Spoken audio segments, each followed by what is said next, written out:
السلام عليكم ورحمة الله وبركاته. أغلى متابعين في الدنيا، ازيكم عاملين ايه؟ يا رب تكونوا بخير.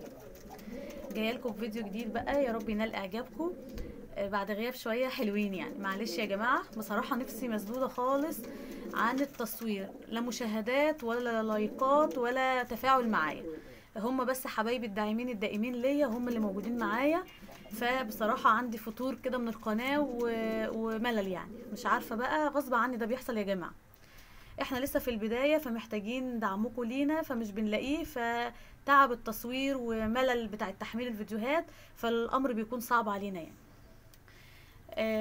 وغير اللي الحمام ده بيعمله فيا، بيديني كل مرة على دماغي، كل ما يفرحني يرجع يديني على دماغي تاني. طبعا انتوا عارفين ان هنا كان في بيضتين يا جماعة، عدوا الاسبوعين، فانا طبعا من يومين كده او 3 ايام، ده اللي منعني ان انا اصور. بصراحة زهقي من الحمام بامانة يعني. بس في اخبار حلوه طبعا هقولها لكم. بصيت عليهم بالكشاف يا جماعه، لقيت كان فيهم كسر وراكن، كان فيهم نقطه دم صغيره كده، ما تكونتش ولا اشتغلت ولا اي حاجه، بس بامانه كان فيهم كسر الاتنين. فرميتهم، يعني كسرتهم ورميتهم بصراحه. شفت بقى اللي هناك هنا ما شاء الله، لقيتهم فيهم جنين وخلاص، قدامهم يومين 3 ويطلعوا باذن الله. ان شاء الله يومين 3 يكون كده يعني. الحمامه دي طبعا انتوا شايفين البيضه التانية بتاعتها، وريتهم لكم في الفيديو الاخراني. وريتكم الحمامه اللي هي البيضه، قصدي اللي هي البريشت دي او الطريه دي. تحتها في بيضه حجمها صغير جدا، لسه ما شفتهاش. ان شاء الله بقى بالليل النهارده وكده بالكشاف اشوفها، عشان اعرف اشوف كويس اللي جواها. وناس قالوا لي اديهم فرصه، وناس قالوا لي غيريهم من الراجل يا ام حبيبه وكده، فانا هديهم فرصه. ناس قالت لي هاتي علاج كالسيوم وحاجات من دي، بصراحه انا لسه ما جبتش اي حاجه. وناس قالوا لي اهتم بالتحديقه. انا والله يا جماعه بتخلص بعملها لهم تاني اهو. بصوا، طوب ابيض، كسر طوب ابيض على فحم، على طوب احمر، على ملح، ده اللي موجود عندي حاليا وكويس. يا ريت بقى هم بياكلوا منه والله يا جماعه، بياكلوا منه، بس انا بصراحه مش بقدر اشيل الطوبه وادق اكتر من كده، المفروض يتنعم عن كده، بس انا والله يا جماعه مش بقدر بصراحه. حاطه لهم علف بياض اهوت، والميه بتاعتهم بتتغير يوميا. ومهتميه بيهم جدا يا جماعه. والمكان نضيف مش وحش يا جماعه، المكان نضيف والله العظيم، المكان نضيف. دي ترابه شربي يا جماعه، عشان ما حدش يقول لي نضف لهم، ولا فيهم حشرات ولا فيهم اي حاجه. بس انا مغلوله غل بجد من الجوز ده. بصوا البيضه بتاعتهم كانت كبيره وكانت جميله ما شاء الله، كنت فرحانه بيها جدا، يعني اكبر من البيض بتاع الجوز اللي هناك ده، واكبر طبعا من بتاع البيضه دي. مش عارفه هعمل ايه يا جماعه، بس ادعوا لي كده ربنا يصلح الحال، ودول يطلعوا بالسلامه ان شاء الله كده، ونربيهم. واي جوز يطلع اربيهم. انا مش الحمام ده، انا مش عايزه منه هو نفسه غير انتاجه. يعني هو لو انتج لي كده مره واتنين كده واتظبط، ممكن دول كلك يعني استغنى عنهم. انا عايزه انتاجهم بس، لان انا كنت بدور على انتاج سريع. ما انا كنت ممكن اجيب زغاليل واربيها 4 شهور 5 شهور 6 شهور لحد ما يبيضوا، بس انا اخترت السهل اللي هو ايه، اجيب حمام شغال. وطبعا كل حاجه زي ما ليها مميزات ليها عيوب.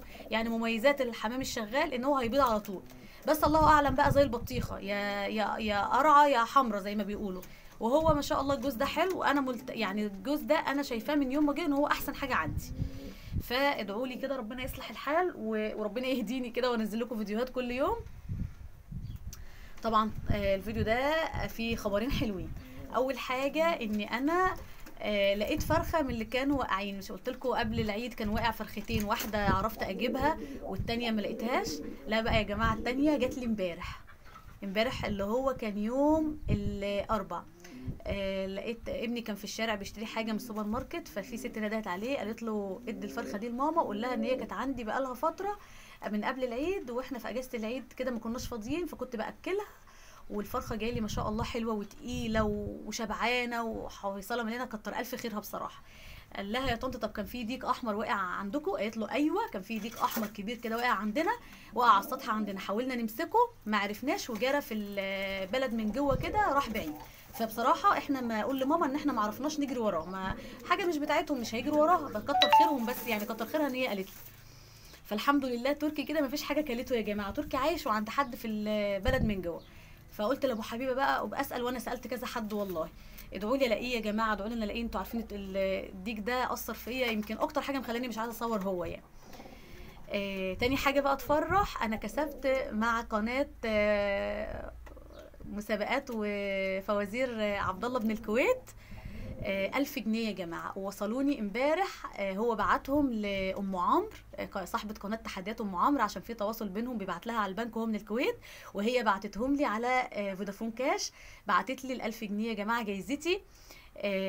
هو بيعمل عيديات ومسابقات وهدايا. انا الحمد لله يوم الوقفه كان عامل بث مباشر، فانا دخلت طبعا، انا عنده من زمان من اول ما فتح القناه. دخلت وجاوبت على السؤال الحمد لله رب العالمين.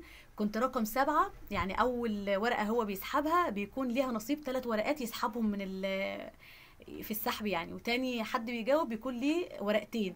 انا كنت رقم 7 وليا ورقه واحده، والحمد لله ربنا وفقني وطلعت ورقتي كده طيور محمد وحبيبه. قعدت بقى فرحانه اقول الحمد لله، دي جايزه يا جماعه، جايزه زي اي حد ما بيجاوب على حاجه وبيكسب. هي قناته اصلا فوازير ومسابقات.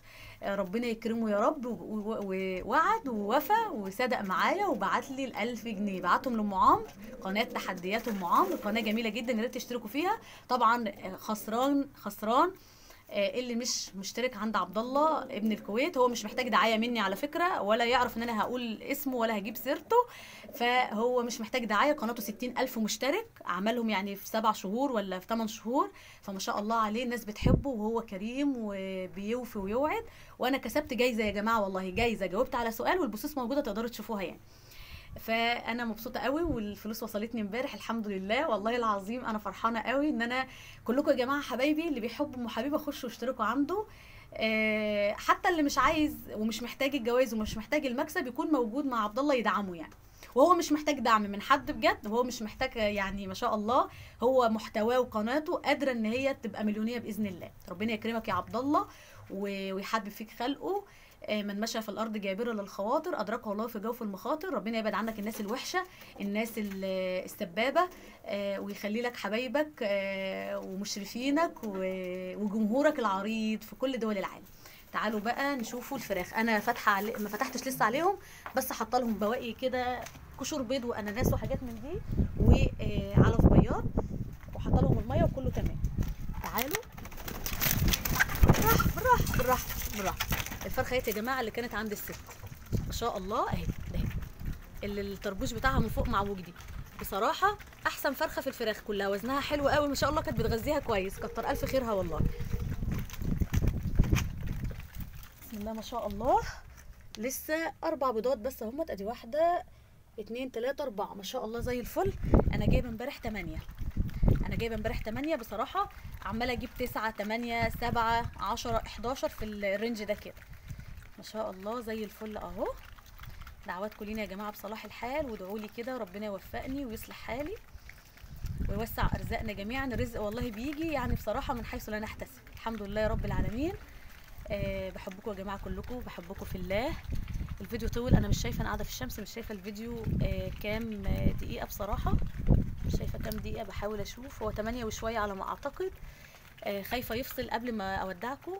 استودعكم الله الذي لا تضيع ودائعه. اشتركوا يا جماعه في القناه وفعلوا زر الجرس على الكل عشان يوصلكم مني كل جديد، اللي مهتم بمحتوى الطيور. وادعوا لي بقى ربنا يوفقني الفتره الجايه كده، واعرف اجيب بقى شويه طيور على السطح ان شاء الله باذن الله. بس الجو يتظبط النهارده، هوا بصوا شايفين، هوا جامد جدا يعني، الواحد ما بيصدق الدنيا تحرر شويه وبعد كده يرجع هوا بتراب تاني.